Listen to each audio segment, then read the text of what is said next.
guys, welcome to the show. Today, I'm going to be talking to a pro-life activist who's also an OBGYN. She has a practice in Philadelphia, and I'm excited to talk to her about how she got involved in pro-life activism and about all kinds of issues about the morning after pill, about contraceptives, what they do to a woman's body, et cetera, et cetera. So please welcome Dr. Monique Ruberu. Thanks. So tell me what, so you're an OBGYN, right? I am. Yeah. And what does that, what does your day-to-day look like in terms of that? All right. So I'm kind of a strange OBGYN. So I was trained traditionally. I went through normal residency and was kind of taught to treat people in the same way that most OBGYNs do, with contraceptives, prescribing IVF if people have infertility, all that sort of stuff. But now the way I practice is completely different. I am kind of much more of a holistic gynecologist. So I don't write for contraceptives. Instead, I am very much interested in looking for the root cause of all of the GYN issues. I address typical GYN issues in my office: abnormal bleeding, mood issues, infertility, all of those things. But we never refer for IVF. We always look for the root cause. We address a lot of hormonal issues, and we do a lot of kind of advice on diet and ways to cleanse your body. So, and do you deliver babies? I do not. So a little bit of a interesting story. When I decided to give contraceptives, the other people that I was cross-covering with at that particular hospital, the women refused to cross-cover with me. So I had to give up my obstetric practice and only do. What does cross-cover mean? Cross-cover means like when you are in a group practice and you're delivering babies, you don't want to be delivering babies every single night. So you are in a group. And so you will deliver one night, then someone else will deliver the next and the next and the next, and then it'll come back around to you. So you end up delivering, one night out of 7 or whatever, based on how many people are in the group. But all the people who were cross-covering with me refused to cross-cover with me because I was practicing differently and no longer writing contraceptives. So not that that has anything to do with labor and delivery. Right. And so first of all, I want to ask about IVF and about not writing for prescriptions or writing, what did you say, for contraceptives? Correct. Yeah. Talk about IVF and in vitro fertilization. What does that actually involve, and why did you change from doing that? Sure, absolutely. So I never personally did IVF for people, but I used to refer people to get IVF. Like when I had patients prior to my change in practice, if they had infertility, then I would very quickly send them to the infertility doctors. And after a few rounds of treatment, they would be shuttled into the IVF route. The reason I don't agree with IVF is, number one, you have these people who the husband is asked to masturbate to create a specimen. The wife is given multiple hormone medications to kind of overstimulate her ovaries so that they can retrieve as many eggs as possible. Then they take these eggs and these sperm and they put them together in attempts to create embryos. So then the next thing is they look at these embryos that they've created and they grade them. And I personally believe that all life begins at conception. That's what we're taught in embryology. That's the very first stage of life. And as a pro-life physician, I believe that all life is sacred and that it all needs to be respected. So when you take an embryo and you grade it, and then you say, well, this is not of good quality in comparison to that one, now it's all about, okay, let's discard these ones. So these people who are trying so hard to conceive a single pregnancy are already losing children in that process. Then say you're left with, 4 embryos, 5 embryos, whatever it may be. They can only place 1 or 2 at a time. So they'll place those 1 or 2 in this initial fresh cycle. The rest of them have to be frozen. So you put those into storage. And in that freezing process, that can kind of denature these embryos a little bit, increasing the risks of cancer for those babies, if they're allowed to come to fruition down the road, increasing the risk of genetic anomalies in those babies as well. Then say those two babies that are put in, those two embryos are put in, and they both take off and they do great. They're like gangbusters. So say they split into twins each. Now you've got 4 babies there. So the next thing that's asked of this mother is, okay, now you have more than 2 babies in your uterus. This is very dangerous. You're going to end up with preterm delivery. It's very likely that all of these babies are going to have horrible problems. They won't have good quality of life. So now we suggest that you reduce. Now you're taking babies with heartbeats and they're now injecting KCl, potassium chloride, into their hearts to kill the ones that they don't want to be there. So the mom is now participating in direct abortion. And the majority of the moms that I know in dealing with infertility, they just want one healthy child. They don't want to have to end the lives of any of their children. And every time that they do this, now they have another several embryos that are in the freezer. So they're kind of locked in.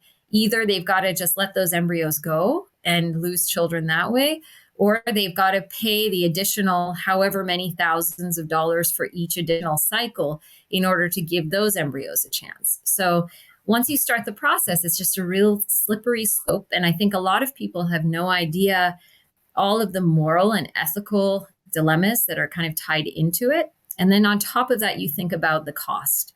So, 1 month of Napro technology, which is what I do now and trying to help people to conceive, maximum cost would be like maybe a few $100s. 1 month of IVF is around $3,000 to $7,000. And that's just one cycle. And so what happens? Yeah. So what happens with the embryos that are frozen? How long can they last in that state? I honestly don't know what the maximum time is that they're allowed to be frozen. I'm sure there are embryos that have been around for quite some time. They will keep them frozen as long as these people are willing to pay for them to stay frozen. And then what about the injection? What was it called? KCl? Potassium chloride. It's what they use. So the injection of potassium chloride into one of the fetuses that is not wanted, doesn't that affect the other fetuses in the womb, in the uterus? No, what happens is those particular babies will die and then they will just melt away. Wow. Okay. I didn't know that. I didn't know that there could be, if you place 2 embryos in, it could result in 4 fetuses. Yeah. That's the first time I've ever heard that. Is there a case where they can result in more than double? Is there a case where they kind of? So, I mean, it's just like the process of twinning, right? So it all kind of depends on where that embryo cleaves, at what point, and if it does indeed become a twin or a triplet. So sometimes you will have pregnancies in women that are not associated with IVF where they have a spontaneous triplet pregnancy. And that's like extremely rare, but it can happen. So. And you mentioned it increases the likelihood of a chance of cancer. Why does that happen? The more that you manipulate an embryo, the more that there can be abnormalities in the actual function of those cells within that embryo. So the studies that have been done have shown that there have been increased risks with babies that were conceived in IVF. And are parents fully informed of all of this when they go into IVF? That's a great question. I think they're fully informed on the exact process of IVF. Like they're told, yes, we're going to stimulate your ovaries, we're going to retrieve your eggs, and we're going to create embryos, and we're going to grade the embryos, and then we're going to place some and put some in the freezer. But I don't think that many people kind of clue into exactly what that means. And oftentimes I have a lot of patients who have gone through IVF and then come to me for help with fertility, like the IVF didn't work for them or whatever. For those particular patients, they would tell me, I had these embryos, and then when the embryos died, I was really upset because those are my children. And the response of the people that were working in that particular center was just like, why are you so upset? This is just an embryo. It's nothing. So Wow. they didn't really see it in the same way. And maybe it's just, being around that sort of an environment. This is just kind of a commodity to get to the end goal. And it's not really considered life until it's a thriving baby with a heartbeat, or maybe some people consider not until it's delivered. So everybody's a little bit different in how they're defining these things and how they're looking at them. Yeah, and you mentioned now, is it Napro technology? What is Napro technology? How did you find out about this, and what does it do? That's a kind of a funny story. So I went all the way through residency, practiced as a gynecologist for several years. I had never heard of Napro technology, it stands for Natural Procreative Technology. And I think one of the main reasons I never heard of it was during residency, they would talk about natural family planning methods. And basically they would just say, they don't work. Don't even bother looking at them. They're pointless. And I believe that the people who are saying this were really thinking about, the oldest natural family planning methods. Like, oh goodness, what is the name of it even? There was one that it was an extremely complicated method. Like in the 70s, it was called a method. Yeah. There are several methods now, but like this one, you had to do a calculation of the dates, and it was like some numerical thing. And then it was super complicated, and there were lots of babies that resulted from it because it really didn't work for most women. But now there are amazing natural family planning methods that are based on, mucus findings and really looking at your cycle and having a true understanding of what your bleeding patterns mean and what the length of your cycle means and exactly when you're ovulating. And they're like 97% effective when it comes to achieving or avoiding pregnancy. And it's really an amazing opportunity to be able to identify exactly where you're ovulating. And then you can do scientific tests, labs to check and see if you have hormonal dysfunction, and you can address all of that. But you weren't taught any of this when we were in residency. So I came across it actually, funnily enough, my marriage was on the brink of divorce, and God stepped in and healed my marriage and brought people into my life to help heal my marriage. So as kind of a thank you to God, I decided to go and do something that was completely outside of my box, and that was to pray outside of an abortion center. And the reason I chose that. You just cut off a little bit. So you decided to pray outside of an abortion center. Correct. Yes. In Philadelphia. In Philadelphia. Yeah. Okay. The reason I chose that was because I had read Abby Johnson's Unplanned. Have you ever heard of that book? Yeah, well, I saw the movie, and there you go. The movie was so powerful. I obviously there's that scene. It's like the main scene in the movie where she has a turning point where she actually kind of runs into this room where they're doing an abortion, and she actually sees it. And I'm telling you, after that movie, when I saw that, I was like, if this movie were shown to all school children, the abortion rate in the United States would plummet, because that scene is so powerful when you actually see what happens during an abortion. Yeah, I completely agree with you. Yeah. So go ahead. You read her book. I had read the book, and that was the first time that I heard about people praying outside of abortion centers and the impact of people who were showing up not with anger, not with angry or scary looking signs, but rather people who were showing up with love, with compassion, with kindness, and truly offering help to women and men who are going in. And so I showed up, and it was a really strange day because the patriarch of the pro-life community had died the day before. I didn't know him, But when I showed up and I said, I'm a pro-life OBGYN, this particular man had been a daily communicant. So he would go to mass every day. And one of his main things that he would ask God for was that God would send a pro-life OBGYN to start a Gianna center, which is a center like what I have now. And when I showed up, I thought I was a pro-life OBGYN because I was against abortion. But at that time, I was still writing for contraceptives because I had no idea how else to practice. And wait, pause for 1 second. So when you say writing for contraceptives, what does that mean exactly, and why is it wrong to do that? Okay, sure. So writing for contraceptives just means that I prescribe contraceptive pills or place IUDs for people, or, I give prescriptions for contraceptives. I help my patients get contraceptives. Why is that wrong?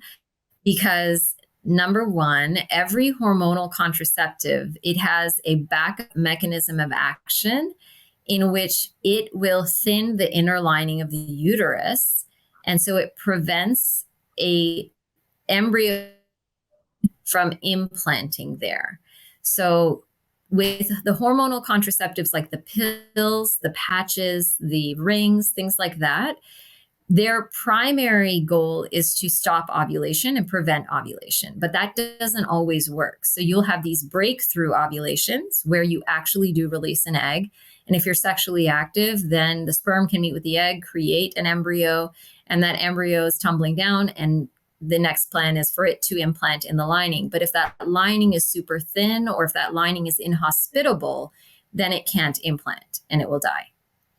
And so that is what makes it. I didn't know that about contraceptives. So you can an embryo can actually be created and then die because of the contraceptives, because of the line, because of the it has on the lining.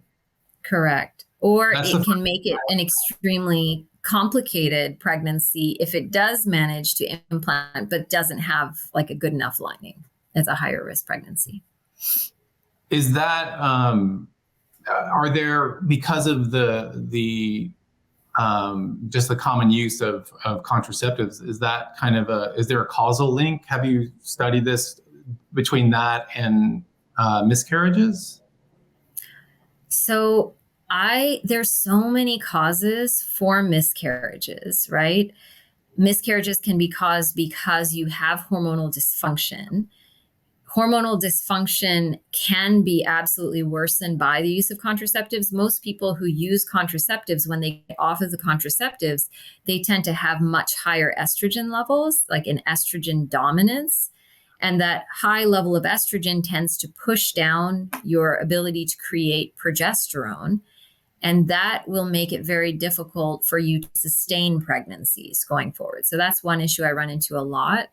People that use hormonal contraceptives, when they have that hormonal dysfunction and they have the higher levels of estrogen, it also results in abnormalities in the actual structure of the uterus. With high levels of estrogen, you tend to grow more kind of benign tumors called fibroids that push in on the inner lining of the uterus, make you have very heavy bleeding.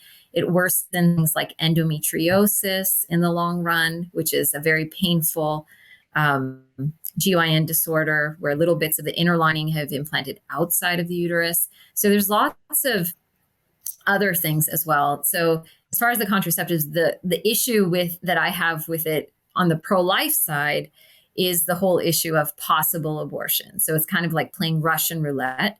But the issue I have with it on the natural medicine side is that all contraceptives are used to just cover up issues. They never allow you to address the underlying root cause issue. So most women that come to me with issues with abnormal bleeding, if I was to give them a contraceptive, can I get them to have like a fake bleed every 28 days so that they feel like they're normal? Yeah, I could do that with a contraceptive. But in doing that, the minute they get off that contraceptive, they're going to go right back to the issues that they had previously. So if they have polycystic ovarian syndrome or thyroid dysfunction or adrenal dysfunction, all of those things are just being hidden, and they're usually getting worse and worse and worse because you're not addressing them. So I prefer not to use contraceptives and rather look for those root causes and actually address those. And how many women in America are, I mean, I don't know if you know this statistic, but how many women in America are on the pill, for example? A lot. I don't know the statistic of how many women exactly are using this, but this is the most common medication that is written by a gynecologist. So any issue that you ever have when you go to a gynecologist, 8 times out of 10, they're going to ask you to use a contraceptive to address it. So that's just how we're trained. Wow. And I mean, I've known that the pill is pretty harmful, but I didn't know to this extent how harmful it could be, or it is. Yeah, there's a lot of issues with the pill. I mean, there's a lot of people, even not a lot, but there's a segment of the population that they have like an underlying clotting disorder and they've never known about it. So the pill puts them at a high risk of having blood clots in their body. And that's really dangerous. An increased risk of cancer, all sorts of things that are associated with it. But it's so commonly prescribed that most people don't even list it as medication. They just think of it as, almost a vitamin or a supplement. Wow. Okay. So go back to the man who talked to you about Napro technology. Oh, right. Sorry. Yeah. So I went and I prayed outside this abortion center, and that guy had passed away the day before. So his son and all of his kids were there praying on his behalf because he would be at that abortion center every single Saturday. And so his eldest son came up to me, and on that particular day, I was praying out there. And then I decided just to try and talk to the women. And one of the women that I spoke to actually changed her mind and decided not to have an abortion.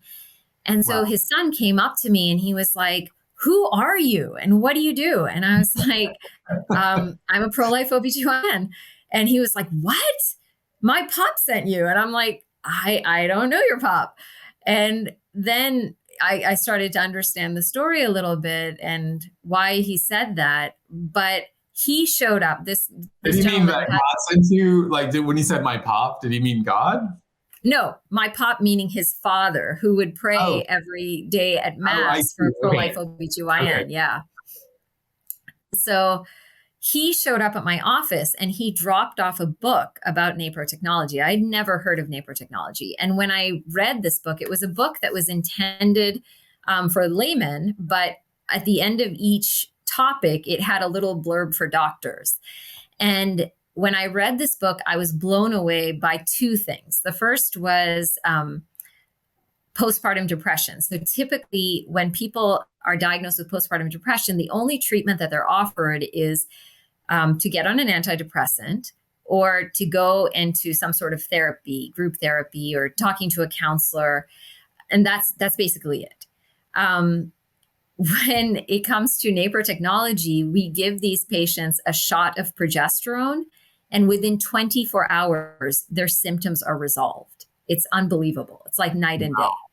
Yeah. So that there's a very great solution for postpartum depression. Yes, it's amazing. And so I read about this and I was completely baffled because I myself had experienced not postpartum depression, but postpartum blues, which is like the mini version of it. And that for 2 weeks, that was just horrendous. I mean, I'm like a pretty upbeat person and I enjoy being around people, but I felt like I was walking around with this cloud over my head for 2 weeks. And I didn't trust myself at all with my child at that time. So I had a taste of what that was like. And to know that you could change things so drastically with just a shot of progesterone just blew my mind. And the other thing was, what does the progesterone do?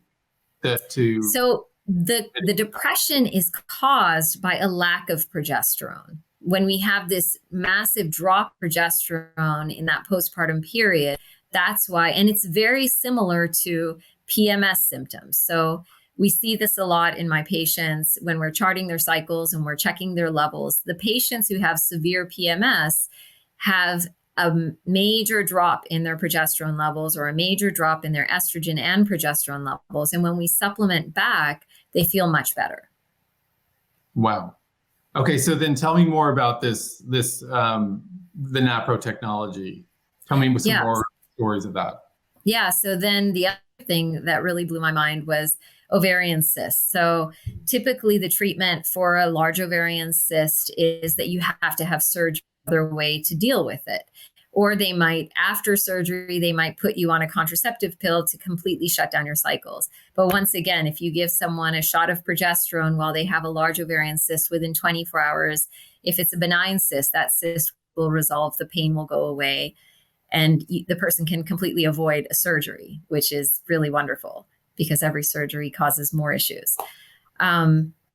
The way they do surgery, even for Napro technology, is different. For endometriosis, we used to just burn lesions. So endometriosis is when little bits of the inner lining of the uterus will implant outside of the uterus, and it causes a lot of pain during periods. It causes a lot of inflammation in the body, and it's a real issue. But typically the treatment for it with typical gynecologists is you go in and you just burn all those lesions, but they tend to come back because you're not addressing any of the underlying hormonal abnormalities. In Napro technology, we go in and we actually remove those lesions, so those lesions don't come back. And then we address the underlying hormonal abnormality and help the patient to cleanse their liver, lower their estrogen levels, do all of those things. So. And you said that there were some miraculous coincidences that helped you understand why God had you show up to that pro-life event that day. What can you talk about some of those miraculous things? Oh, gosh. I mean, I think it was more than anything, it was just like me showing up, and down the road, I found out that this particular man, so his name was John Stanton, this particular man had been canvassing my hospital. So I worked in a Catholic hospital. He had been canvassing them for years to try and get them to have one of their OBGYN physicians do this Napro training so that we could have a Catholic doctor in a Catholic hospital offering true care that abided by our faith, 100%. And they kept trying to ask different doctors if they would do this. They never asked me, but they had actually asked a gentleman who was a physician in my particular office, and I didn't know anything about it. The textbook for Napro technology is like this humongous textbook, and it had been sitting in my office manager's office for an entire year prior to my knowing anything about Napro technology. And that was literally like 10 feet away from where I sat every day. Like so many crazy little things like that. And so how did the people you worked with react to you becoming a pro-life activist? I mean, was there any pushback with you? Like what was that like? Yeah. I mean, when I decided to stop writing contraceptives and all of those people decided that they would no longer cross cover with me, what that meant was I had to give up a part of my income. So I lost about $30,000 straight off the top from what I would normally make because I wouldn't write contraceptives. And then I was told in order to make up some of that salary, I had to assist them with their deliveries and with their surgeries. So I could work on labor and delivery, not for my own patients, not to deliver my own patients, but I could triage their patients when they came in with emergencies, and I could assist them on their C-sections, or I could catch their babies if they were busy. And so that kind of ruffled my feathers a little bit, and I wasn't too pleased with that. But I did it, and it was fine. Over time, I, managed to learn how to just let it go and allow God to love them through me. And ultimately, now that I look back, I realize that every step along the way, that was really God trying to push me to a different place and just very slowly kind of stripping away all these things that needed to be stripped away so I could end up where I am now. And it started off with them saying, yeah, you can't be in that particular group practice. You have to be in a solo practice. And I was like, no, I have no desire to do that. And they said, well, that's the only way you can practice. So they created the solo practice for me. Then I wasn't making enough money for the hospital. So they said, okay, now you need to own the practice. And I was like, I have no desire to own my practice. I want to be an employee. No, you've got to own the practice. So then I owned the practice and I was renting my employees from them. So they were still managing their taxes and stuff. Then the next step was, no, now you need to own the employees as well, and you need to fully own the practice. And I said, I don't want to do that. And they made me do that. And then the next step was COVID happened. And they said, well, now you need to vaccinate with a COVID vaccine or you're going to lose your privileges. And I was like, no, I will not vaccinate with a COVID vaccine. There's nothing you can make me to do that. And they said, well, then you won't be able to operate anymore at the hospital. You won't be able to be on labor and delivery. And by the way, we need your space. So you'll have to move your practice elsewhere. And so ultimately, God provided another place and we moved the practice and started doing in-office procedures instead of operating in the operating room. And so your practice is still in Philadelphia, but it's just you're not associated with the hospital anymore. Is that correct? Correct. Funnily enough, the place that I'm renting space from is one of their medical office buildings, but the suite is owned by someone else. At the very beginning, when it was created, he purchased a suite. So yeah, I'm like 5 minutes away from it. You mentioned, so is that what you call did you say John? How did you say it? Gianna Center? Gianna? So the typical like pro-life OBGYN's office is a Gianna Center because that's just a group of centers that they all fall under this one thing. My office is called Natural Women's Health, and it's a privately owned office. Wow. And so are you finding that women are kind of, are your patients increasing at your center because are women more and more of these things? Yeah, our practice is growing and growing. We have, so I'm the physician there, and then I have 2 PAs that I've hired. So one has been with me it'll be a year in August, and the other one just graduated recently, and she'll be starting to see patients probably in about 4 to 6 months as we get all the paperwork and everything sorted. So right now she's shadowing me. But yeah, we have more patients than we can handle at the moment. And every day we get new patients that are calling, wanting to be a part of the practice. So it's absolutely growing. People are looking for the answers. They're looking for the root causes. They're looking for the truth. And they like the way that they're treated. We treat them with respect and with love. And practice is absolutely, it's intertwined with my faith. So I have, pictures of God all over my practice. I have medals hanging from every door and every window. I have no problems talking to people about their faith. I have no problems talking to people about chastity, talking to people about their relationships, talking to people about prior abortions and offering them recovery services. I do abortion pill reversal. So there's a lot to... Okay. What is abortion pill reversal?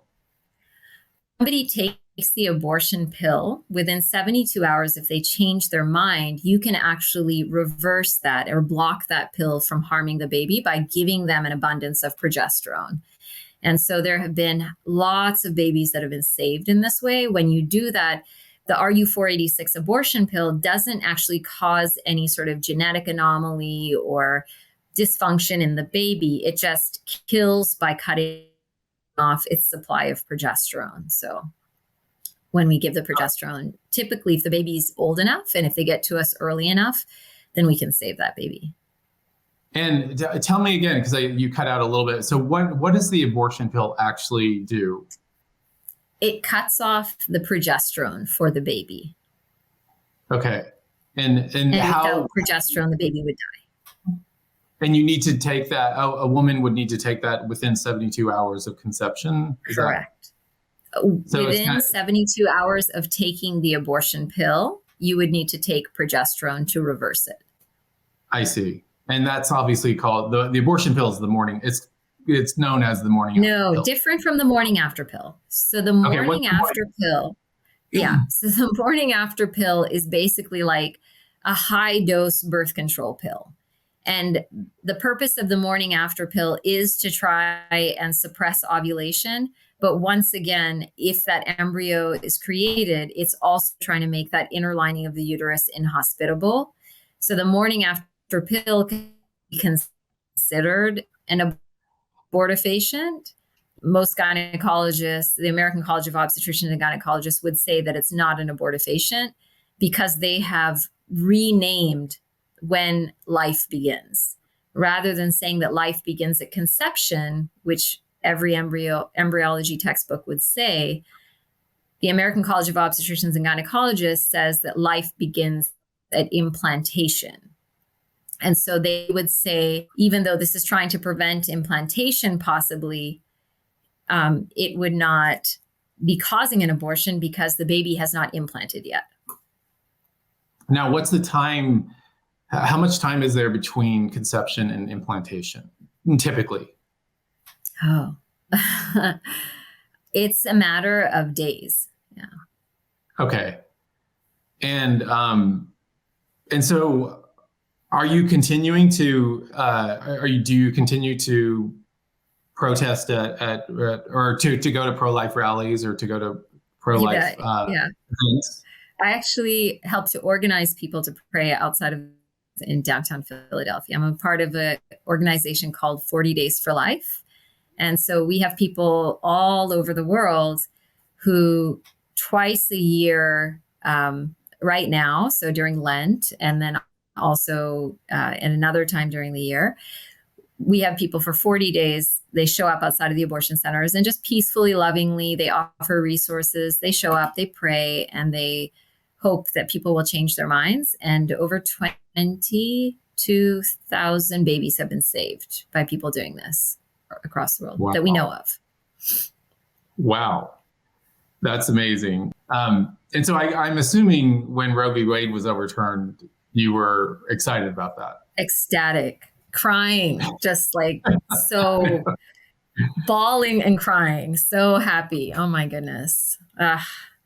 And you say, what's going on with Walgreens right now? Because you say that we should boycott Walgreens, CVS, and Rite Aid, but Walgreens is actually not talk about what's happening. So Walgreens is kind of like doing this half and half thing. So they're not saying that they're not going to dispense the abortion pill. What they're saying is that in certain places, they're not going to dispense the abortion pill, but in other places, they are going to apply for the ability to dispense this abortion pill. So anybody that is a pharmacy that is dispensing an abortion pill, we believe should be protested, and people should know about this. The most important thing about this is super dangerous for women. When women are receiving an abortion pill from a pharmacy, that means you're cutting out the middleman. That means they don't have to have a physical exam and they don't have to have an ultrasound. And if they don't have a physical exam or an ultrasound, how are they going to know if they have an ectopic pregnancy, a pregnancy that is within their tubes? So they're being told, yes, you're going to have this abortion. You will have some bleeding and you will have some pain.